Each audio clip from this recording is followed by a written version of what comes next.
So I'm the co-founder and CTO of Kik. So I'm a CTO-y type person. I tend to approach things from a technology and a product standpoint. I'm still learning some of the advertising lingo, so I hope you guys won't hold it against me if I'm looking at things from sort of the user's perspective.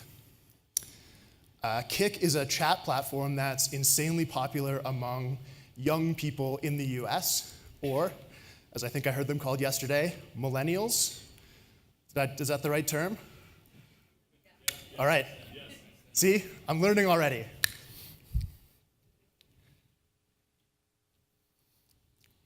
Unlike many of Kik's users, I'm actually old enough to remember when this was the main way that advertisers talked to me. TV was a very passive medium. There was sort of this box that sat in your living room and entertained you. And so it made sense that advertising was a very passive experience in that era.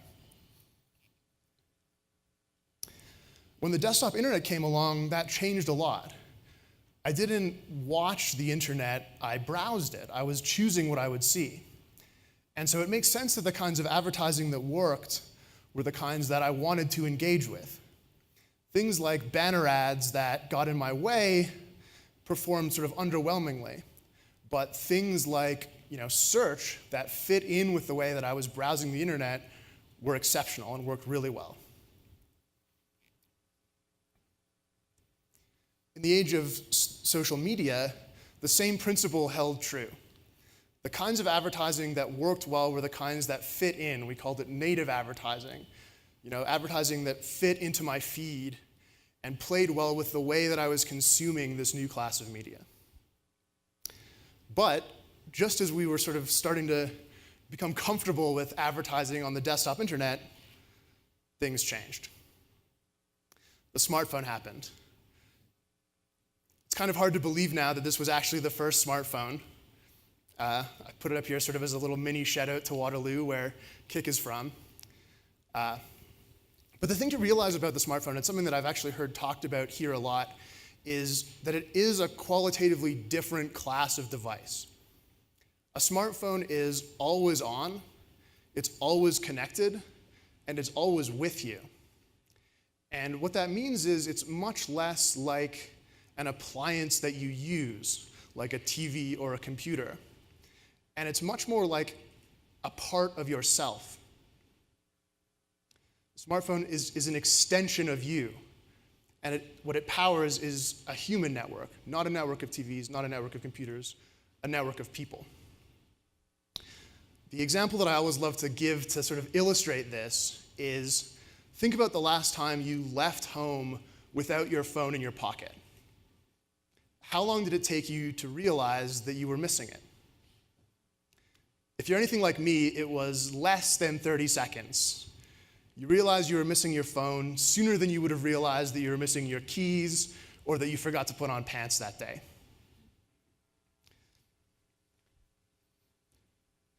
So when the touchscreen phone came along, it's not surprising that things didn't work the same way. Some things that worked in the desktop era didn't translate to this new class of device. We're going to have to reinvent how things worked. Flash forward to today, and we're half a decade into the smartphone revolution. And we've been inventing services that take all of the things that this network of people enables and figuring out what that enables now, what new things we can come up with that's different than what came before and how it works. From Instagram to Uber, there's a whole class of things that are possible today that never were before. And I'm going to talk today about one of those class of things that's particularly close to my heart at Kik, and that's messaging. So what is messaging and why is it important? Messaging actually has its roots before even the smartphone, back in the feature phone age, when people sort of thought that the phone was a device for making phone calls. It turns out that's one of those things that didn't really translate. But SMS, this simple form of text messaging, absolutely took off. And to this day, messaging is one of the main things that people do on their phones. It's one of the most engaging, most compelling ways that people connect in this new sort of people network. And why is that? I think the most important reason is because messaging puts you in control. When you send me a text message, I can choose to read it now, or I can choose to read it later. I can choose when I want to reply. And when this device is a part of me, it's something that's always with me, that control is incredibly important. And the features that have been added to chat apps sort of since SMS are all things that sort of enhance this. Things like read receipts and typing notifications mean that when you send me a message, I can choose to read it, choose to start typing back, and you can see that, and we can upgrade to this really synchronous, real-time, intimate experience, but I'm always in control. I never have to do that. You can never really demand my attention. And I think that more than any of the other flashy things like video or emoji or the million other great things we can put into messengers, that control is what makes it a powerful force in this new medium.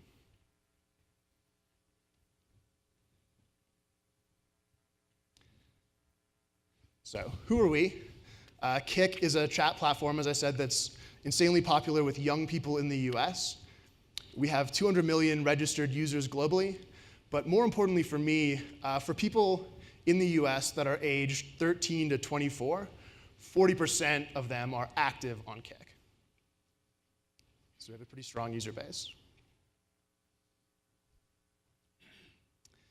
Mary Meeker said last week that messaging apps will evolve into global communications hubs. Whoops. Doesn't matter. I take that to mean, messaging apps will grow beyond just a way to connect and become more and more an important way to connect to the other things that we care about in this new era of mobile. And in order to sort of understand what that means, we should first look at what's going on in Asia right now.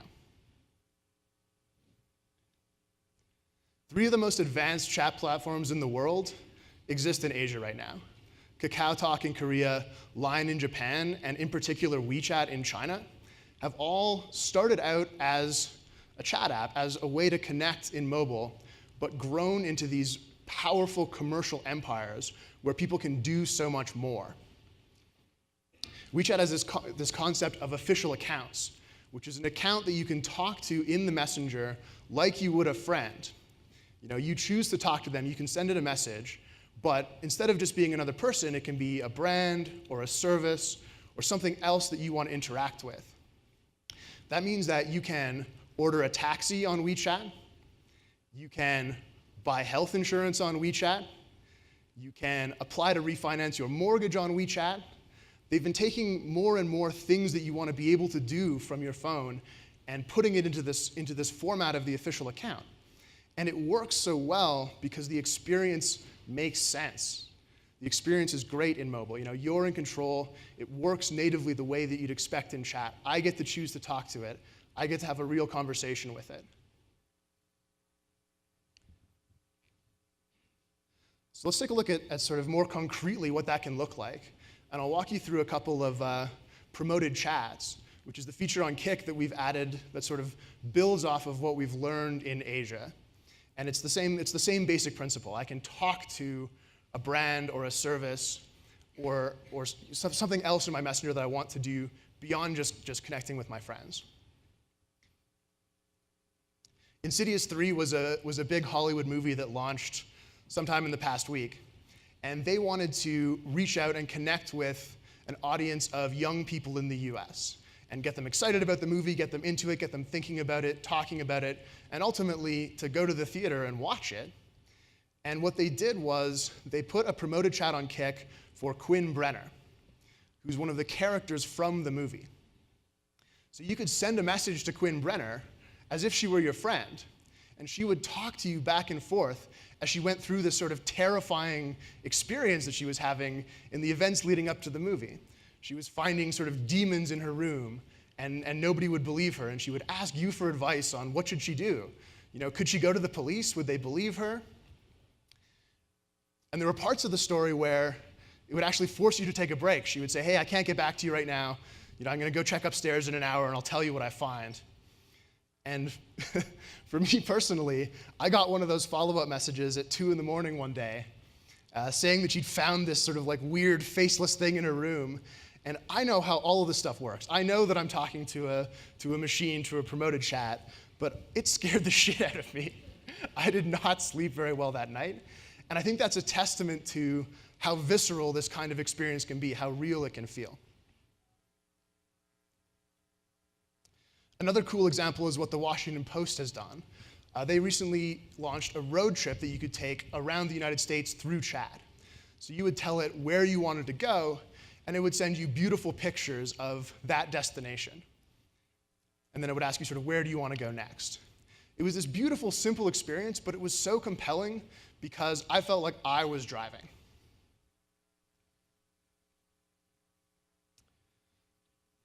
So we launched Promoted Chats last August, and so far the results have been really exciting. We've got over 70 brands on the platform. There's been more than 350 million messages exchanged. And most excitingly, there's been over 15 million Kik users who have opted in to chat with one of these things. That means they saw it, they wanted to engage, and they sent the first message. They started a conversation. And that's insanely exciting. And we're just getting started.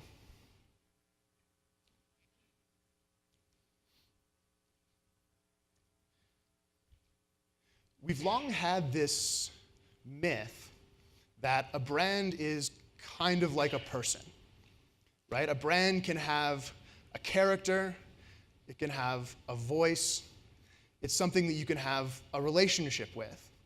That's sort of how we want to think about brands, and it's always been this sort of guiding idea. But for the first time in chat, that myth can become a reality. I can literally talk to a brand. I can hear its voice. I can see the relationship I have with it in my conversation list. That, I think, is the future of advertising. It's personal, it's engaging, and users like it. They like it. And so I think it's worth paying attention. Thanks. We have a couple minutes. Does anyone have any questions for Chris? We've got 2 mics floating around. I'm super under time. You guys have to ask questions. Is there a way to broaden your reach a little bit? Or do you have to opt in to interact with the brand? Is there a way to find the audience versus interact with the... So critically, users always have to opt in to a promoted chat. They have to send the first message because we think that sort of makes it a more compelling experience. I'm choosing to interact with it. That said, we've put in a number of ways in the platform to make them more discoverable. So you can get promotion in sort of the flow in Kik where people go to find friends when they're looking for something to do. Maybe they're bored, they're looking for something to talk to. There can be a suggestion, hey, maybe you want to talk to Burger King. And then if they go in, they choose that, Burger King knows that they've sort of got somebody that actually wants to talk to them, that's actually engaged.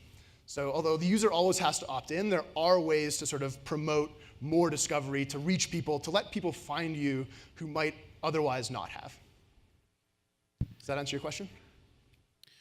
What do you know about the users such that there's certain brands probably that are slam dunks to get on your platform today, and there's probably some brands that would really struggle on your platform today. So can you sort of describe those brands that are the slam dunks and who should become running to you after this session?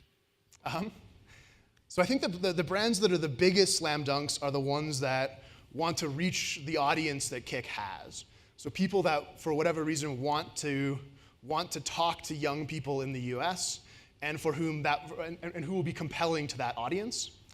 So I think that's sort of the best use case on Kik specifically right now. That said, there's also just a ton of learning to be had out of how do we do advertising in chat. And so I think there's also a lot of value to be gained just in sort of being on the platform and learning with us what actually works in this medium. How do you make a compelling promoted chat? So I would say very much everybody that wants to talk to young people, but everybody in general should come running to us because it's great.